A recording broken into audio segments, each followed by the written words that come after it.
بنگلہ دیش میں طارق رحمان کی بطور وزیر اعظم بنگلہ دیش تقریب علم برداری میں شرکت کے لیے پاکستان کا وزارتی سطح کا وفد ڈھاکہ جائے گا۔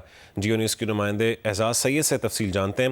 اعزاز، پاکستان کا کس سطح کا وفد اس حلف برداری میں شرکت کرے گا اور مزید کن ممالک کو شرکت کی دعوت دی گئی ہے؟